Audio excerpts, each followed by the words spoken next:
పోలీసులకు గంజాయి అక్రమ రవాణా జరుగుతున్నట్లు నమ్మదగిన సమాచారం మేరకు వాహన తనిఖీల సమయంలో అనకాపల్లి వైపు నుండి యలమంచిలి వైపు ఆటోలో గంజాయి ఉన్నట్లుగా గుర్తించారు. రవాణా చేస్తున్న ఆటోకు ముందుగా 2 మోటార్ సైకిళ్లను పైలట్ వాహనాలుగా గుర్తించగా పోలీసులు వెంటనే స్పందించి 4 వ్యక్తులను అదుపులోకి తీసుకున్నారు.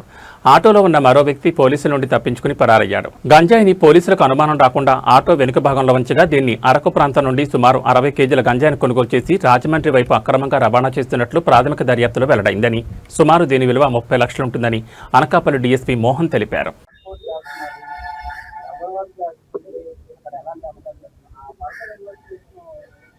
అది వాస్తవం కాదండి. ఇప్పుడు ఈ కేసులో ఎవరైతే ఎక్కడి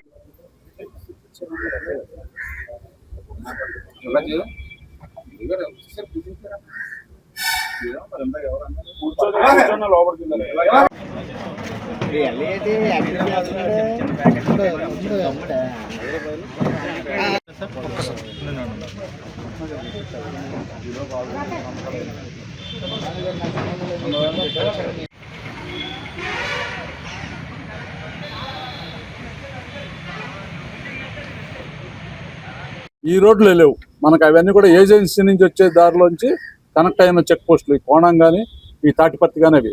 ఇది వచ్చేసి మనకి హైవే నుంచి వచ్చింది, ఇంచుమించు అరకు వ్యాలీ నుంచి ఎస్కోట్ నుంచి ఇటు ఈ రోడ్లో సబ్బవరం మీదగా వచ్చింది. ఈ రోడ్లో చెక్ పోస్ట్ లేవు, ఇది ఎక్కువగా హైవే. కానీ హైవే ఆటో రాళ్ళగడ్డలో బయలుదేరి కోరాపుట్టు, పెద్దబయలు, పాడువ, అలాగే అరకు, ఎస్కోట, కొత్త వలస, పెందుర్తి, సబ్బవరం, తర్వాత అనకాపల్లి మీదుగా టువార్డ్స్ పిఠాపురం వరకు వెళ్లే ప్లాన్లో ఉండగా మనం అనకాపల్లి జిల్లాలో ఈ కసింకోట లిమిట్స్లో కేసును పట్టుకుని మా యొక్క సిబ్బంది మంచి ప్రతిభ కనబరిచారు. క్రితం దీన్ని అంచనా వేయడం జరిగింది. అలాగే మన అనకాపల్లి సబ్ డివిజన్ సంబంధించి మాకు 3 చెక్ పోస్టులు ఉన్నాయి. తాటిపత్తి మాడుగుల మండలం, కోనం చీడికాడ మండలం, శ్రీరాంపురం దేవరపల్లి మండలంలో కూడా ఈ మండలాలు కూడా మాకు చెక్ పోస్టులు ఉండడం జరిగింది. ఈ యొక్క చెక్ పోస్టులో ఈ మన ఎస్పీ గారు 24/7 సీసీ కెమెరాల పర్యవేక్షణలో వాచ్ చేయటము, రెగ్యులర్గా అక్కడ ఫంక్షనింగ్ ఎలా ఉందనేది క్లోజ్గా సూపర్వైజ్ చేయటము, అక్కడ ఉన్న సిబ్బందికి అక్కడ పనిచేసే పరిస్థితులు ఉన్నాయా, వర్కింగ్ కండిషన్స్ ఉన్నాయా లేవని చూడటము, తర్వాత సూపర్వైజరీ ఆఫీసర్స్ అలాగే ఎస్హెచ్ఓలు అందరినీ కూడా తరచుగా ఆ చెక్ పోస్ట్ దగ్గర ఉన్న సిబ్బందికి అందరికీ నా నమస్కారం. నేను అనకాపల్లి డిఎస్పీని మాట్లాడుతున్నాను.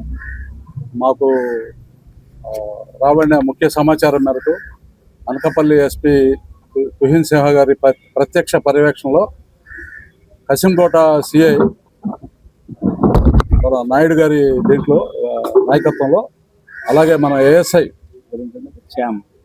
శ్యామ్, హైవే మొబైల్ శ్యాము, అలాగే ఎస్ఐ లక్ష్మణరావు అండ్ సతీష్, మిగిలిన సిబ్బంది యొక్క సహకారంతో నిన్న మధ్యాహ్నం సుమారు 1 గంట ప్రాంతంలో హోటల్ పంజాబ్, అలాగే నూకాంబిక కళ్యాణ మండపం మధ్యలో అనకాపల్లి వైపు నుంచి యలమంచిలి వైపు వెళ్తున్న ఒక ఆటోలో సమాచారం మాకు రాబడిన సమాచారం మేరకు, మా సిబ్బంది రాబడిన సమాచారం మేరకు దీన్ని ఆపి చెక్ చేయగా దాంట్లో ఆటో సీట్ల కింద ఒక 30 గంజా ప్యాకెట్లు కనపడినవి. ఒక్కొక్క ప్యాకెట్ సుమారుగా 2 కేజీలు బరువు ఉండటం జరిగింది. అంటే మొత్తం వెరసి 60 కేజీల గంజా వెళ్తున్నట్టుగా మనకు సమాచారం మీద పట్టుకుని మీడియేటర్స్ విఆర్ఎల్ సహకారంతో దాన్ని పరిశీలించగా ఆ విధంగా బయటపడింది.